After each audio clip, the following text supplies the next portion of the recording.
Baik, Assalamualaikum warahmatullahi wabarakatuh. Halo semuanya, perkenalkan saya Ridho Ahmad Sofyan dengan NIM 2505036002 dari Pendidikan Fisika. Pada kesempatan kali ini saya akan membahas mengenai karya tulis ilmiah.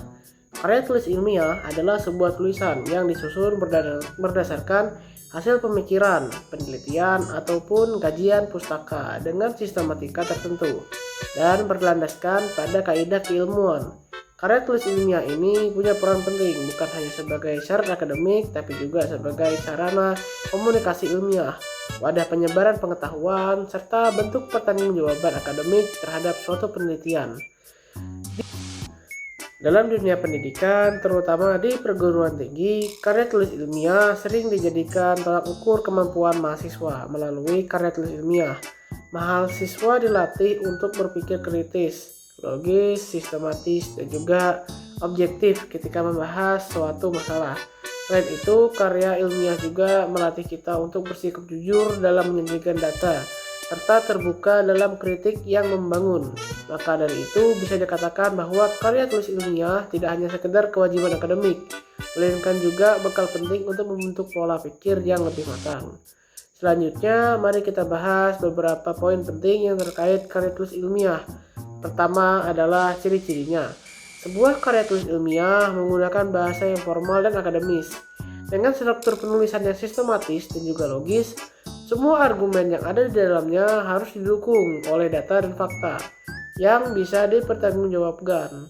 Selain itu, penulisan karya ilmiah juga selalu dilengkapi dengan citasi dan juga referensi yang tepat agar terhindar dari plagiarisme dan tetap menghargai karya orang lain. Kedua, mengenai jenis-jenis karya tulis ilmiah. Bentuknya sangatlah beragam, di antara lain ada artikel ilmiah, makalah, skripsi, tesis, bahkan disertasi. Laporan biasanya berisikan fakta tentang suatu peristiwa atau kegiatan. Artikel ilmiah umumnya dipublikasikan dalam jurnal atau majalah ilmiah. Makalah lebih sering digunakan dalam seminar atau forum diskusi, sedangkan skripsi, tesis, dan disertasi merupakan bentuk karya ilmiah yang ditulis sebagai syarat untuk menyelesaikan studi di jenjang sarjana, magister, hingga dokter. Meskipun berbeda bentuk dan tujuannya, semua jenis karya tulis ilmiah tetap mengacu pada kaidah penulisan yang sama. Ketiga, yaitu sistematika penulisan karya tulis ilmiah.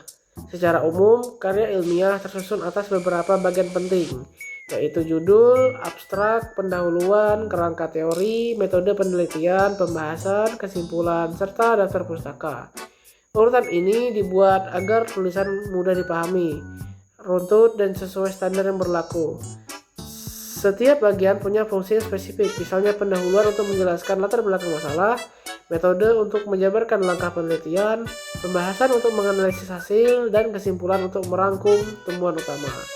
Terakhir, mari kita bahas tujuan dan manfaat karya tulis ilmiah. Tujuan penulisan karya tulis ilmiah tidak hanya sebatas memenuhi tugas perkuliahan, tetapi juga untuk menyampaikan ide atau gagasan, melatih kemampuan berpikir ilmiah, menambah pengetahuan, serta menjadi sarana diskusi di dalam forum akademik. Adapun manfaatnya sangatlah banyak, di antara lain melatih kita berpikir lebih sistematis, mengasah keterampilan menulis, menumbuhkan etos ilmiah, hingga memberikan kontribusi nyata dalam pengembangan ilmu pengetahuan. Selain itu, karya tulis ilmiah juga bisa menjadi sumber informasi yang bermanfaat bagi masyarakat luas.